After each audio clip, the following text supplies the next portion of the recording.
Leonard Peikoff essays with James Valliant. And once again, Amy Nasir and I have the honor of co-hosting this episode. In fact, this is going to be special. We had to be here for this one because this week we're going to talk about the analytic-synthetic dichotomy. Now, before that scares you off, I have to tell the story about why that was chosen this week.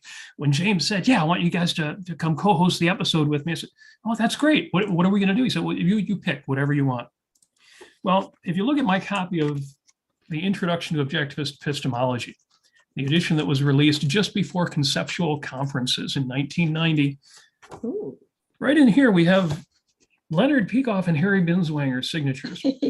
Why would that be? This is an Ayn Rand book. Well, this is the expanded second edition. Harry Binswanger edited and added in the epistemology workshops that were conducted with Ayn Rand as she was working out these ideas.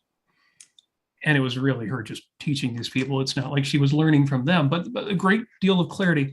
In fact, if you search, you can find which professors were which.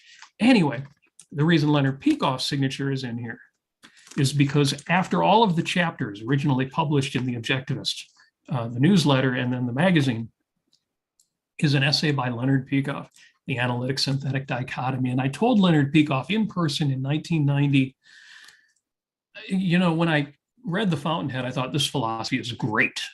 But when I read Atlas Shrugged, I thought this philosophy is true. But when this became my philosophy, when I realized, well, this isn't just true, this is the instruction manual for a successful, flourishing life. It was when I read Leonard Peikoff's essay, The Analytic-Synthetic Dichotomy. It's why that signature is in there, and I had to tell him that.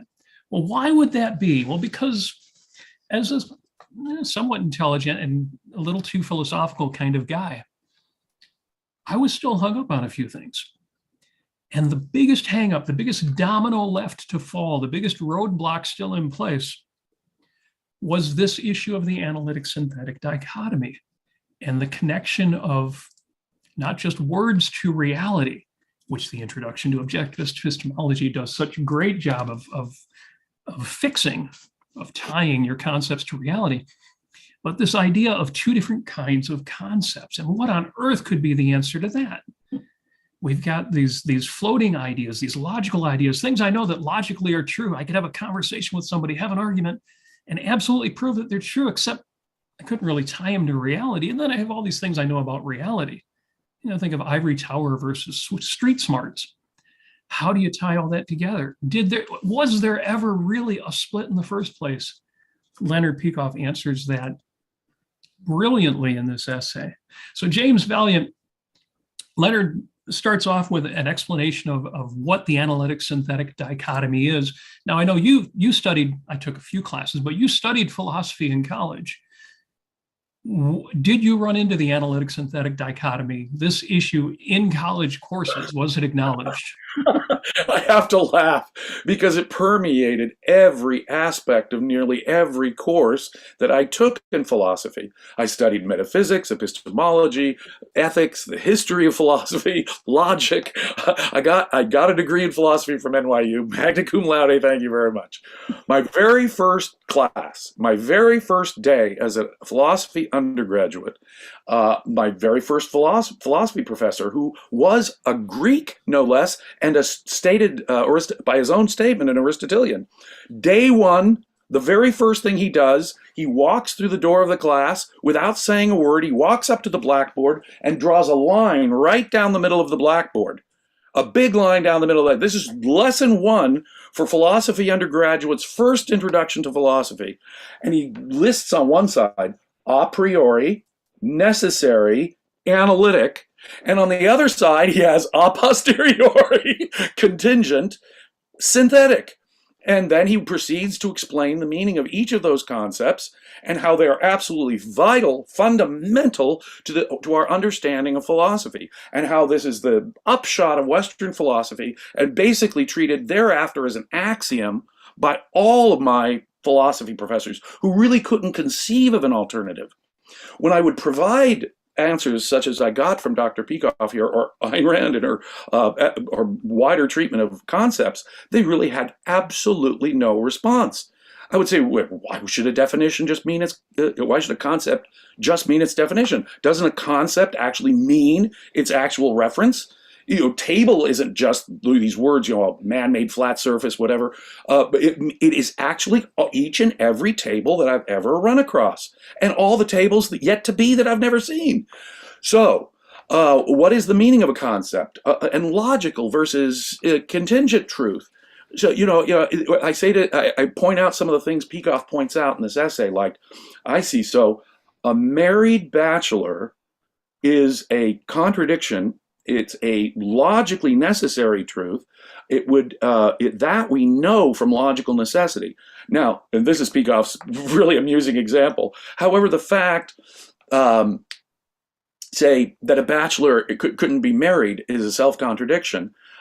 On the other hand, a bachelor who could get to the moon by flapping his arms really fast, that's not a logical truth. That's not logically necessary. That's just a contingent, happens to be, factual matter. So when I would point out the absurdity of things like that and how it could be obviated by a different understanding of essence and definition, they absolutely had no answer. These essays, Ayn Rand's monograph on concept formation is the most important work in epistemology done since Aristotle, in my view, and I'm not exaggerating. There's not an ounce of hyperbole in that assertion. And what Leonard Peikoff does in this essay, again published back in the 1960s, shortly after Ayn Rand had published her piece on concept formation, is the cashing in, is the ka-ching, cashing in on Ayn Rand's radical new understanding of, and this could be history shaping, this essay. I urge people to read Ayn Rand's entire monograph on concept formation, as well as this essay. It is devastating to the whole of philosophy, as far as I'm concerned, as it's currently practiced. And finally, putting epistemology on a sound basis. And so the way it normally comes up is, well, you've got two kinds of facts, right? I was just referring kind of to it. Ice is a solid versus ice floats on water. Well, by definition, ice is a solid. It's the solid form of water. On the other hand, the fact that ice floats in water, you see, just happens to be factually case. I could imagine a world in which ice sank, at least in my imagination. Now, if I knew anything about the difference between ice and water and what that solidification does, then I would know that it would have to float, right? But that's just factually true. Or take man is the rational animal. Man has two legs or two eyes. Well, the first is true by definition. And the distinction philosophers make is this. Well, we have decided what the definition is. The nominalists, at least. We decide what the definition is. It's purely a human convention, and therefore has nothing to do with reality. So if it's true, and necessarily true, then of course it tells us really nothing about reality. It only tells us about our own conventional approach to language.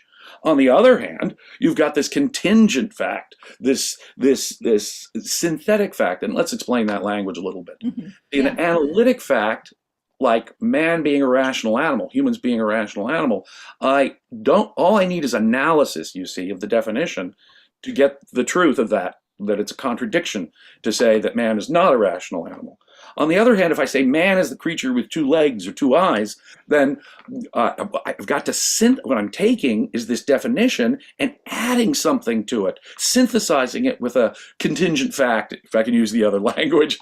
And that's how they really justify it. And in history, these nominalists weren't the ones who invented it. It goes all the way back to Plato, who had a very different view of essence than the nominalists did. He thought it was a matter of metaphysics in this world of forms. But in his mind, the idea that humans isolate the essence of a universal means that essence is what's real about it. Everything else about it is just a material aspect, a material corruption of this, in this world, material world we find ourselves. In his mind, these essences, these forms, are what really exist in this world of forms out there. And of course, religious people picked that up. Christians and Jewish philosophers picked that up dramatically. Oh yes, you see, people like Leibniz could say, for example, that this happens to be the case, about this world. There are many possible worlds God could have created. God just happened to create this sort of world. And when he dealt with the problem of evil, he very famously said, this is the best of all possible worlds. This is the best God could have managed. So if we understood it from God's perspective, of course, it would be different. But that just happens to contingently be the best world that's possible out there. But there are all kinds of other possible worlds that we can imagine.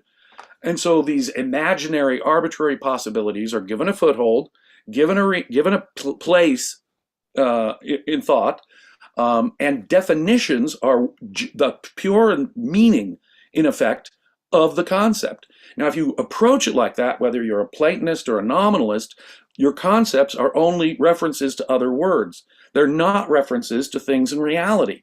And of course, Ayn Rand's essay is all about that. How do they connect to reality? And as I say here, Leonard Peikoff is sort of cashing in on that, showing how this gross misunderstanding, this dividing of deduction, the severing of deduction from induction, this severing of definition from the actual referent of the concept is really a divorce, a severing, which destroys human cognition. Our deductions are, in effect, arbitrary, only the result of tautological conventions or some Platonic essence or innate knowledge that we don't have access to directly, or the meaning of something could change because the possibilities of the world are infinite, in effect, metaphysically even. Not Yes. everything is possible. Metaphysically, an entity is every characteristic that it is. So if our concept is going to get it, it's got to capture all of that. Yes. It's an extraordinary common denominator because we think of Platonism as either being a throwback to ancient times or at least taking us back to Kant. And the moderns seem to have dropped so much of that, and yet they arrive in exactly the same place. The Platonists say that the definition is intuited from what's really out there that we can never know. The Kantians also would say we can't really know that world, but we intuit it, we philosopher kings. And the nominalists, the moderns come along and say, oh, that's all mystical and supernatural. No, we get it from general usage, ultimately from society. If enough people believe it, then that must be the definition. But as you say, as Leonard Peikoff says, in either case, that definition, water is ice is frozen water, man is a rational animal. That definition, that's all that matters in figuring out logically what's true. And then the other half of the equation is we look out in the world and see the way things happen to be. And that idea that, well, it happens to be, but as you say in Leibniz terms, it could have been something else. Everything could have been some other way. It just happens to be. There's nothing you can rely on there. And if this sounds a little bit academic to people listening to it, consider how this plays out in your life in the modern world when you set up that clash between what is necessarily true because of our logic and what is contingently true based on what we see out there, but it might be different. We call that Disney metaphysics. If you can imagine it or wish hard enough, it could be true. And how many people take that into adulthood? Well, surely no serious people do, but how else do you explain pragmatism?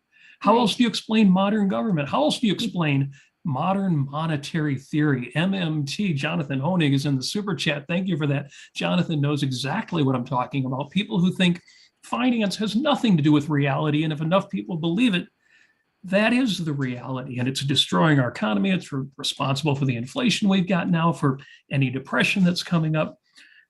I could go on, but as you say, Leonard Peikoff explains that given the objectivist theory of epistemology, there is no clash between or concepts, the words we use in order to understand things in the real world and the things in the real world.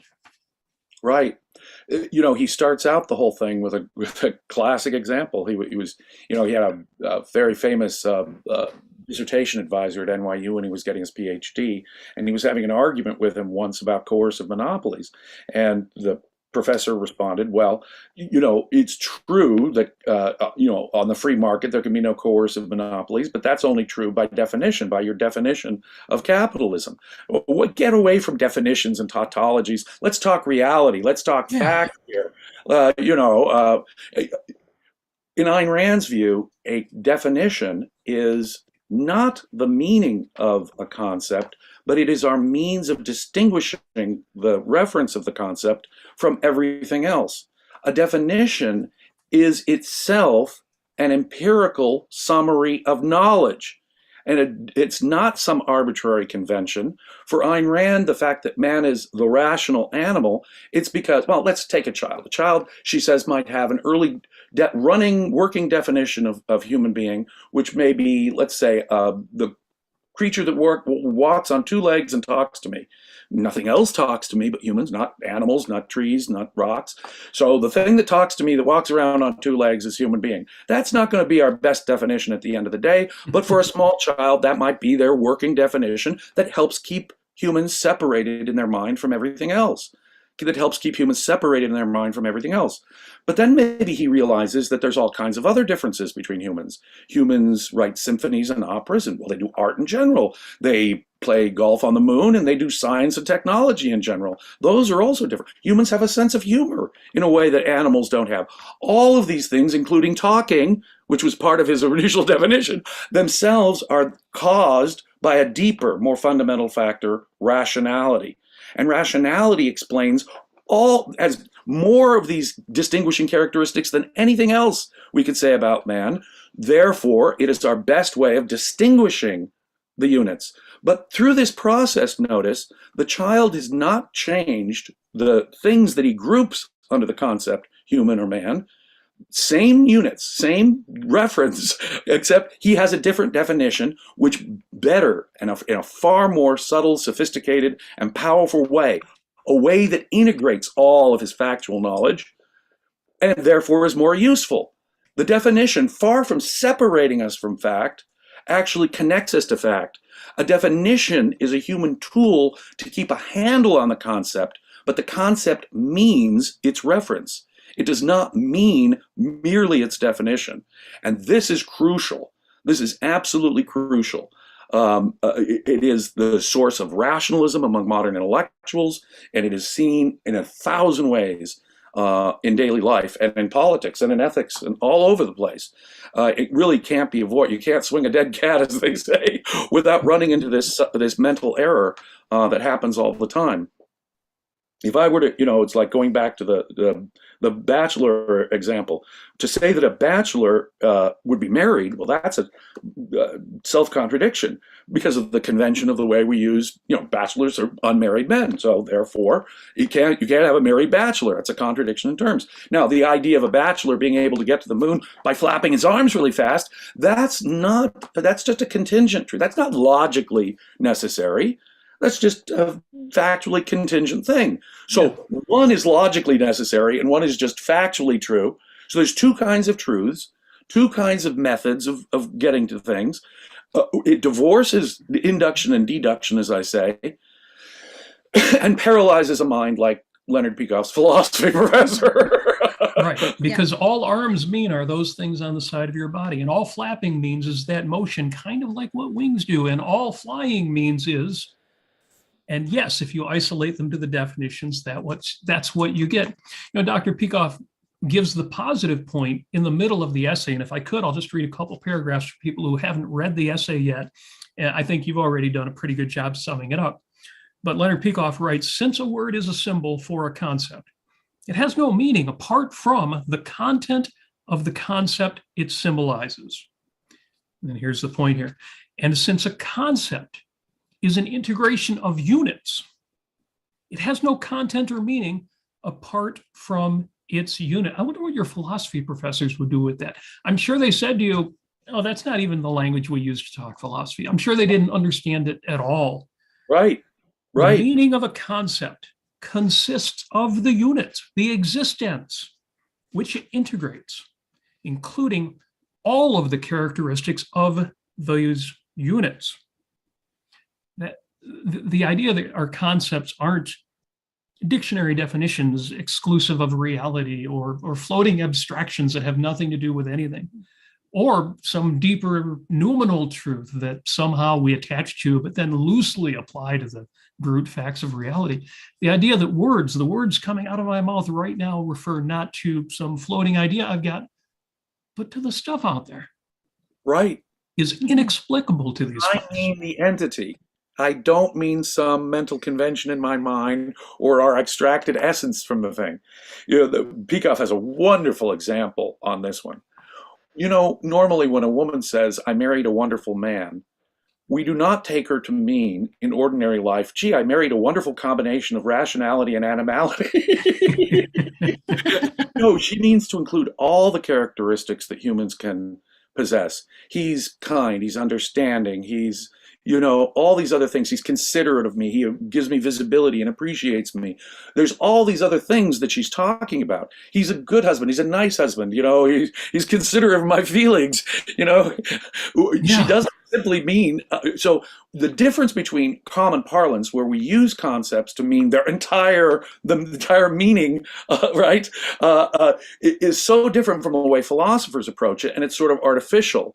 But once you've had this training in philosophy, believe me, it becomes a mental disease, where you so easily get onto the track of saying, well, that's just a tautology, true by definition, let's talk fact, just like Peikoff's philosophy professor. Yes. Yeah. So my understanding, I want to jump in here. My understanding of this article and the analytic-synthetic dichotomy is somebody saying to you, I know what you know, and you think that I am a bearer of giving you knowledge and helping you out with your thinking. But here I am, I'm going to, under the pretense of trying to help you with your thinking, I'm going to basically give you prison cells to put your concepts into. Now, you don't want to integrate your concepts. You don't want to actually induce anything from reality. Forget about that. We're talking about what's real in philosophy, I suppose. It's what they get paid the big bucks for. Right. So here's what I want you to believe. I want you to believe that, instead of a spiral theory of knowledge, one that would actually take into context, open-ended concepts and learning new things about existence and such. No. I want you to, I've got two prisons on each opposite sides of the world. And I want you to put some concepts in there in individuated prison cells, and the other ones, the analytic and then the synthetic and the other individuated prison cells, and don't integrate them. Don't think, don't question. And just, I can't even imagine the motivation of somebody who is thinking this way. And I accept that they were perhaps brainwashed as a young person, and then they kind of carried on the disease. But but even then, on some level, there was that ability to refuse. Ayn Rand wrote, "There is no honest revolt against reason." At some point, they could have either questioned that, or they kept their mouth shut and kept listening to their professors. Yeah. So my analogies to this is another analogy is it's like. So a couple of years ago, some years ago, there was a trend of people taking their books and taking a bookshelf, and then they would rearrange their books by color. It's a joke you see on the internet, and it looks like a nightmare. It looks like. But if all groupings are arbitrary, why do you need your medical books over here, your philosophy books over here, and your history books over here? Color will make your bookshelves look so much nicer.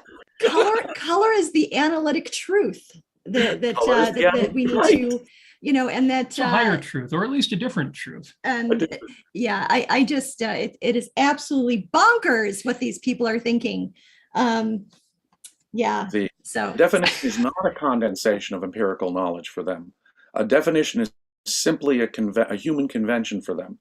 For Kant, it's interesting because he was kind of preserving, in a way, the Platonic approach to universals, but instead of it being part of a world of forms, It's the categories in which our mind must operate. And so he's translated, in effect, this world of essences out there into the categories, in effect, that humans have to consider things, including time, space, logic, entity. That's what the way people have to see things. It's not true of the world. Of course, philosophers immediately chucked Kant's even idea of a real world. And so all they were left with is this internal human subjectivity. By sheer convention, we're defining things in certain ways, not because of their condensations of our ongoing, see, as you pointed out, spiral theory of knowledge is a constant reintegration of the sum of our knowledge, tying this new knowledge back into all of our knowledge in a systematic way. They don't look at definitions as an ongoing, improved, thing that helps us isolate the concept. No, they look at it as the meaning of the concept. So that's all in our head. That has nothing to do with reality. The facts about it, we just look at, and those could have been different. Because after all, as we know from Descartes and the whole of modern philosophy, arbitrary possibilities, we've discussed this in the arbitrary in several lectures before, by admitting whim into thought, as philosophers did, because they wanted, and the original thought was a religious one, wasn't it? Mm-hmm. God had all these other possibilities he could have made, right? He could have made the world in different ways. Now, maybe God couldn't have made 1 + 1 = 5, but God surely could have done these other things. And so to keep these Leibnizian possible worlds out there, or even these Descartes arbitrary possibilities out there, they've got to consider arbitrary possibility. And if you don't have this idea of the arbitrary, you are going to be messed up here permanently, promise. Absolutely. Yes. Outstanding. Just real quick, let's go through the super chat. As I mentioned, Jonathan Honig was in right from the very beginning and very generously. Also, Fritz, I believe that's our former producer there. Very much appreciate that as well. Ed is in for £4.49, £4.49, I guess that is. And very much appreciated. Jonathan in once again. So obviously one of our hardcore James Stephens Valliant fans. And Jeff Bannister is in the chat as well with a super chat. Thank you for that. Very much appreciated any of these super chats. You can add questions to them too. We have the philosopher James Stephens Valliant. I know you all think of him as a great legal mind, but he is, as he said, magna cum laude in philosophy as well. You can put in your super chats, add a question to them. If it all goes to the Ayn Rand Center UK, you can also become a member by going to aynrandcenter.co.uk. Sign up for a membership. We're members. All the cool kids are doing it. It's what you should do too. We are the hottest thing in objectivism, and if I do say so ourselves here. It really is. But the truth is that you get a tremendous value out of subscribing to Ayn Rand Center UK. I have kind of simplified the distinctions here so that most people can get it. There are specific differences in how these, a posteriori, a priori, meaning prior to experience, after experience. Do we need to have experience, or can we just know this by definition? Necessary versus contingent. Well, some people talk about different kinds of truths, different kinds of facts. Other people simply talk about different kinds of categories in our mind. But the truth is that there are slight differences in each of these, and it's Kant who really gave us the terminology, analytic and synthetic.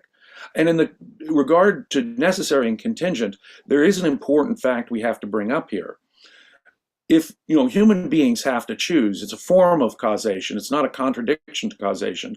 But the fact that human beings have a capacity for choice means that future things are, in a sense, contingent in one way.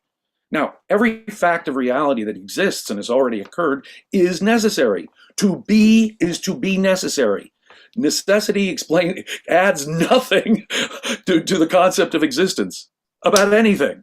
So to distinguish something necessary and contingent is bizarre. There is, in one sense, no such thing as a contingent truth. Well, any more than there is an a priori truth. All truth must begin and arise from experience. But with regard to necessary and contingent, people do have this choice, this volition, and this opens up the idea that some things didn't have to be. But of course, as Ayn Rand explains in the Metaphysical versus the Man-Made, humans can only their free will is not a power of magic. We cannot create new potentials in objects and entities. They are what they are, and they only have the potentials that they have. And all we can do is rearrange the elements that exist in reality. That is the extent of it. We cannot violate the rules of existence. We cannot make some existent go out of, or any attribute of that existent go out of being. It is, and therefore is necessary. But leaving aside the idea that, human future decisions are contingent, leaving that aside because we have free will, in a sense, everything is necessary in every sense.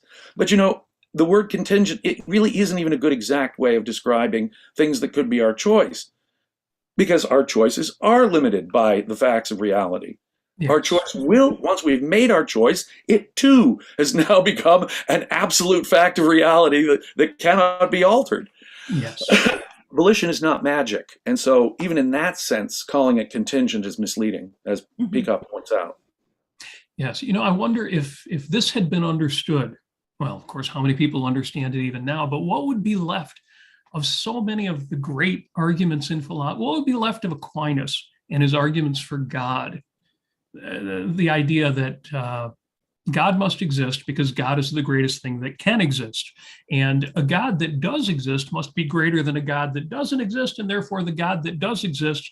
This is so obviously arguing from definitions disassociated from reality. That is such a classic example. You don't want to put the full blame on Aquinas here. This guy named St. Anselm was the first guy who said it like that. And he said it the way he said it was just like that. Look, God, by definition, is the very best thing I can conceive of. Now, if I have two things that are identical and one exists and one doesn't exist, surely the existing thing is better than the thing that doesn't exist. So if God really does conform to the definition of being the very best thing that could possibly exist, yes, then God must exist. Totally disconnected from reality. Total deductive logic based on definitions, by the way, that have no reference actually to reality, like God or something. But despite all that, despite his invalid concepts, despite his pure use of deduction, we learned zero from Anselm's argument, because it makes no connection to reality whatever, but it is a perfectly, what logicians would call a sound or valid deductive argument in one sense, because formally, it's formally a good deduction. Deduction depends on induction.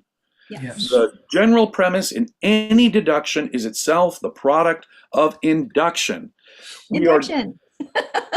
And I want to point out, just another plug for Ayn Rand Center UK, we are currently doing on Sundays the Leonard Peikoff course, Induction in Physics and Philosophy, where Dr. Peikoff really takes this to the next level. Yes. And shows how Ayn Rand's theory of concepts really provides a solution to the problem of induction as applied to the way scientists and philosophers actually use it.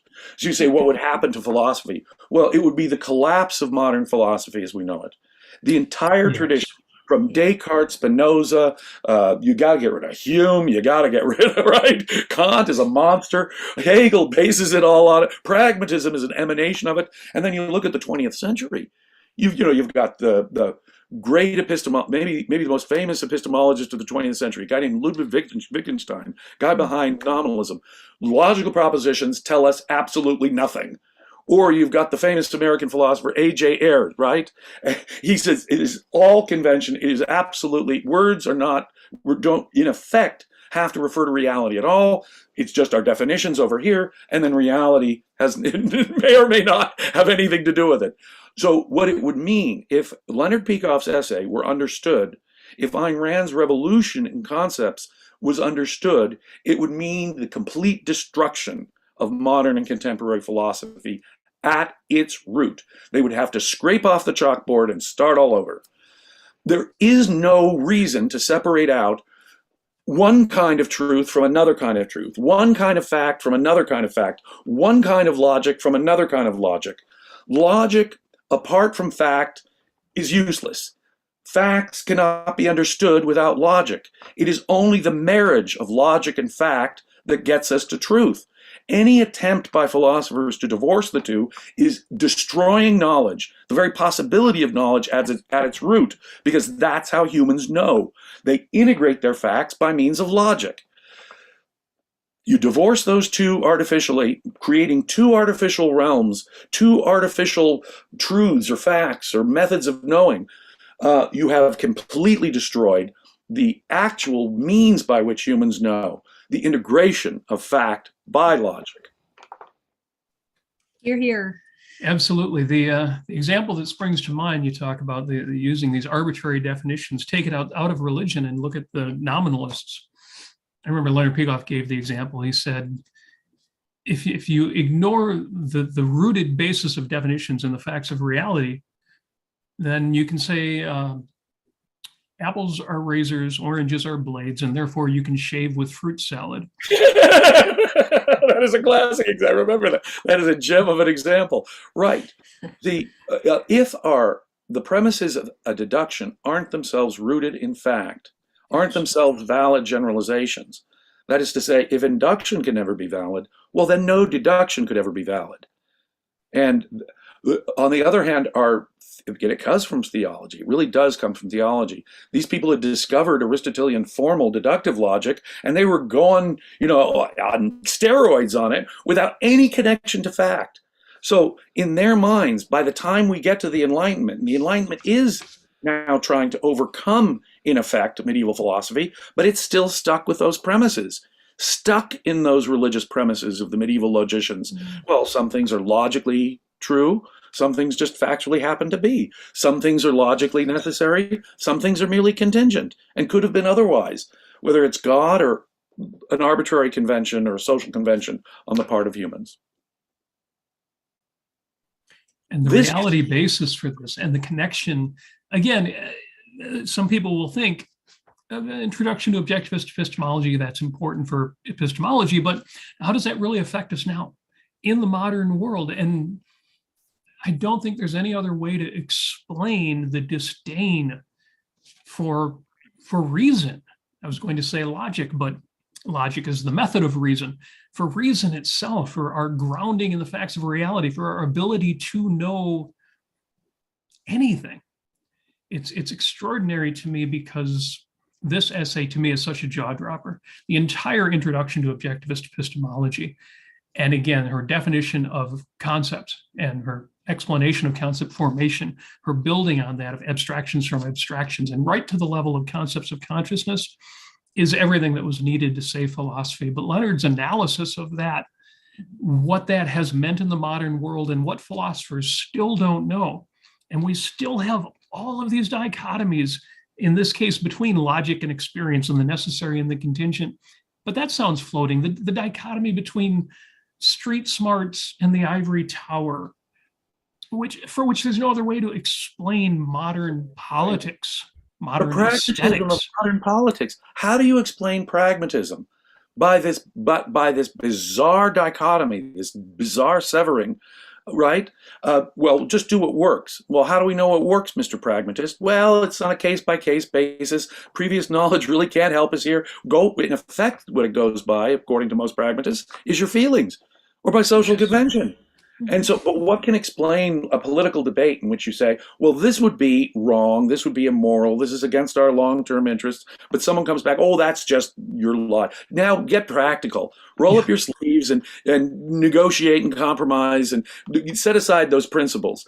We were discussing an essay by Leonard Peikoff where he talked about George Bush, first George Bush during the first Iraq War back in the early 89, 90, 91?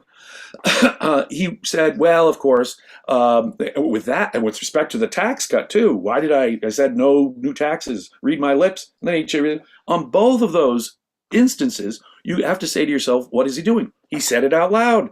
I had to put the welfare of the American people over my principles. Boom. That is the dichotomy here in operation. You've got a president of the United States who's got principles that apparently are connected to the welfare of the American people. His political principles have nothing to do with actual outcomes, but they're my principles, and I've got them over here. They may have nothing to do with reality, but so I'm going to sacrifice those because pragmatically, in this particular context, unique context, I have to do this, which denies my principles. How do you explain pragmatism? Or, on the other hand, how do you explain the intellectual other end of things is how do you explain modern physics? How do you explain these bizarre interpretations of quantum mechanics? Where there's, flat contradictions and violations of reality. Well, logic is merely a human convention. Just because it seems to you to involve a bizarre paradox doesn't mean that isn't true of the contingent world out here, which we have to go observe, which may involve all sorts of contradictions and non-causal things. How else do you explain phenomena like that but as the emanations of this divorce between logic and fact that philosophy has perpetrated on human thought? Those facts are merely contingent. Right. We can't use our principles because those aren't related to the contingent facts out there. Those are our private realm of logic. It's extraordinary that mind-body split, that reason practicality split, principles practicality. The roots in epistemology explain it all, but it's jaw-dropping to know that, again, you were in college-level philosophy courses and your professors were saying things which this essay should have answered for them once and for all. Right. And none of them, as I say, had a real answer for Ayn Rand's position on concept or Leonard Peikoff's position on these dichotomies. What would they have said about, I'm thinking of the primacy of existence versus primacy of consciousness. Oh, wow. Would they have even been able to, what kind of mangling would they have done to those concepts? And that's because it just... The primacy of, if I ever articulated the primacy of existence, I would be called a dogmatist. Yes. I would be called an absolute dogmatist. I would say, well, isn't the fact of existence just as obvious as the fact of consciousness? And what are you talking about? Doesn't it involve a contradiction just as much as denial of the fact of consciousness? Where are your intuitions of the world out there coming from? No. It was told to me every time we have to infer the existence of reality. We have to infer existence as such. We have to infer that there is something apart from consciousness. Well, then what does consciousness mean? And how could I understand? How could I have formed the idea of I don't know what. In fact, I would do things like this. I don't even understand the concept of consciousness. Sounds to me like just a noise. Ishta triddly bloop or something. Tell me what is consciousness if I don't have the concept existence? At least an implicit concept of existence. They had no answer. They would just say, oh, Jim, you're playing word games or something. When I'm saying, no, I'm pointing to reality. And you yourself admit that in a way, and I could get them to sort of admit that it was a foundation for other things that they knew, but at the end of the day, well, no, but that's what we're really trying to decide here is the status of our knowledge. And you've just declared that there just happens to be this existence out there, Mr. Valliant. So they didn't accept existence as a self-evident proposition, as a self-evident axiom at all, a perceptual self-evidency. That idea was totally unknown to them. You've got perception, which can be totally deceptive and clouded over a year, and things could change tomorrow. For all we know, Hume even would say it like this, for all we know, the sun might not rise tomorrow. Now, in Hume's time, they actually knew the solar system. They had Kepler's laws. They had Newton's laws of gravity. They had absolute reason to know why the Earth is turning on its own axis. The Earth is going around the sun in an ellipse. They knew the causal reasons why the sun would rise the next morning. And yet Hume could still say, oh, those are just continuing, that's just fact. For all we know, the sun might not rise tomorrow. Wow. And that is, like I say, these dichotomies are treated by modern philosophers as an axiom. You go into a philosophy class and you say, well, I don't buy it. I reject. All knowledge is a posteriori, even logic and mathematics, right? All facts are necessary. To be is to be necessary. That's that. Analytic-Synthetic? No. Definitions, you might think of definitions, they go like in one ear, out the other.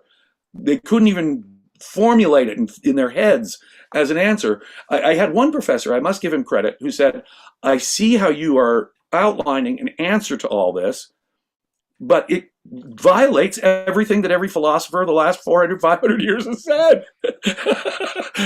So I can't go with you there, based on the sheer authority of Descartes to Wittgenstein. That's right. Who are you? Who are you to question all of that? I could lose my job over this. It's interesting, too, because I not only see this in the extent of pragmatism in the modern world, but even among, I was going to say the better thinkers, but I'm not even sure I would call them the better thinkers. There are really smart people out there who are trying to navigate these waters, but they're using the same old premises. When I look at groups like the Less Wrong community, if you've heard of them, Eliezer Yudkowsky and Julia Galef, and really, really smart people, or Slate Star Codex, just really, really smart, but who start with all these same premises and make all of the same artificial splits. And the one thing that they agree on more than anything else is that nothing is 100% true. There's no such thing as a probability of one. It's always fractional or 100%. If we don't have something with a probability of one, how do we calculate the probability of anything else? If everything truly is a probability on a probability on a probability on a probability, our probabilities stretch and get attenuated in their capacity. And if everything's a probability of everything else, then nothing can ever really be known. It's turtles all the way down. Turtles it's amazing. All the way down. These are really smart people, much smarter than I am. But it's further proof that ideas are, this is a war of ideas. It is a battle of ideas. In my experience, you guys are at least as smart as most of these guys. well, we sometimes say smarter things than they do because we're starting from a better place. Please say they way smarter things than they always do. But yeah, you're absolutely right. What it is a kind of trained mental disease. And the more educated in philosophy or in scientific methodology you are, the more prone you are to being a victim of this. But as we've observed, it trickles its way down into every aspect of our life. People will say, oh, that's just a tautology, or that's just true by definition. And what can motivate those kind of attitudes?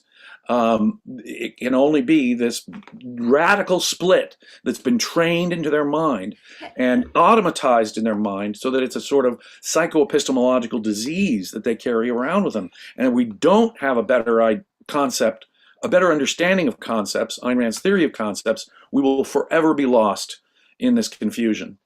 Which is just a historical confusion, frankly. Yeah. I'm trying to recall if there's anything in psychology where that has trickled down into psychology. Freud is passé, primal scream therapy, that's gone. But in terms of the psychology of today, kind of behavioral therapy and such, I'm hoping that hasn't infiltrated that kind of realm, but because that would be a disaster. But I'm just wondering, do you know? Well, I think that the cognitive behavioral movement in psychology has been a very positive one because it actually does reverse one of the most important dichotomies, the severing of theory and practice, right?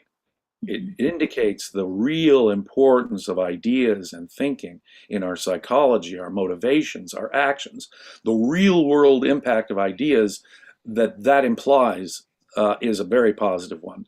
I'm not sure it completely solves this logical issue because I think people can still walk around with this problem in their heads. I think a good cognitive psychologist, though, will get people grounded in fact and have to use logic along the way in some kind of combination. So I think that is good. Now, on the other hand, we do not live in a world where that's all there is cognitive theorists or clinicians.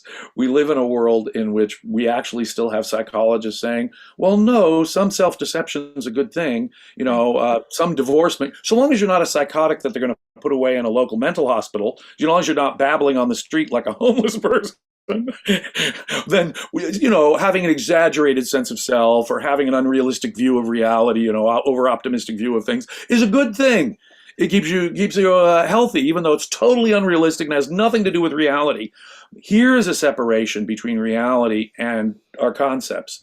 And here you can really see that distinction between, what we think over here may make us feel good, but it has nothing to do with reality.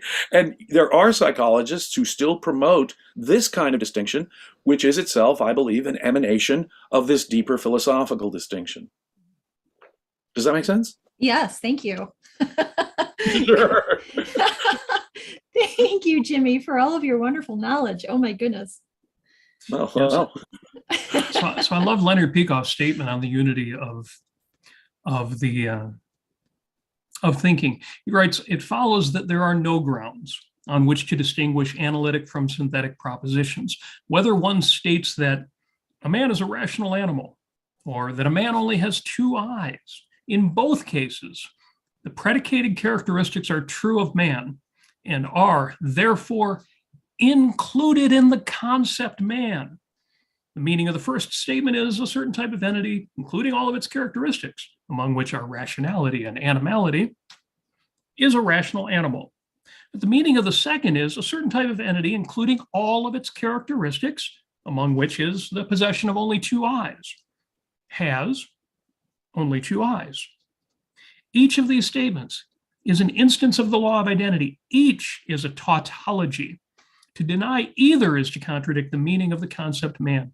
This unity of the concept, which is the objectivist epistemology. The concept is the existence, not the definition is important, but the concept is the existence in the real world, and that separation was always artificial. Right. Now, you see, some tables can be made out of plastic, some tables can be made out of wood, some tables can be made out of stone. One could say, well, gee, isn't the material with which this particular table versus that particular table is made is a contingent fact? We go back to the human choice there, that we could make the choice, right? But it's more than that.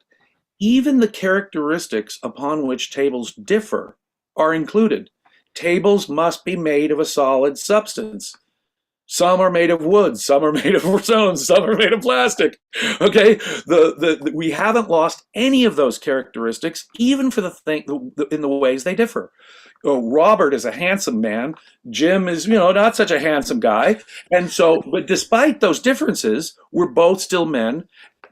Guess what? When we use the concept man, we include men who can be really good looking versus men who aren't so good looking. And that is the range upon which men, all those characteristics.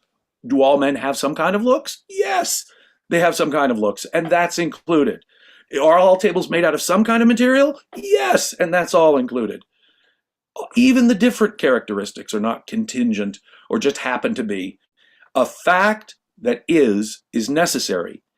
And even though we've collected all this information into this objectively condensed definition, this objectively condensed, based on all the facts we know about it, this objectively condensed statement of essence about it, we have made this statement about it, but it still includes all the non-essential qualities, even the differing qualities. When I talk about table or man, I'm talking about tables and men I've never seen from the past. I'm talking about tables and chairs I will never see in the future. I'm talking about all the tables and chairs in China that I've never seen. That we transcend to the universal at that point, right?